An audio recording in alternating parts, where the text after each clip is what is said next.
চতুৰ্থ দিনা এয়া ৰাতিপুৱা সময়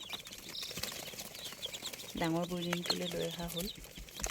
এয়া দানা দিয়া আছে, পোৱালিখিনিয়ে ধুনীয়াকৈ খেলি আছে।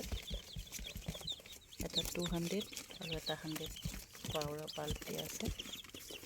আৰু ইয়াত লিকজেন পাউডাৰ মিক্স কৰা পানী 1 লিটাৰত 1 গ্ৰাম লিকজেন পাউডাৰ মিক্স কৰা পানীটো দিয়া হৈছে।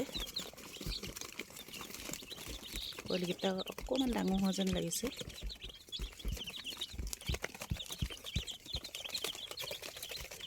এইপিনে থুপ খাই আছে, এইপিনে মোক দেখিছে যে।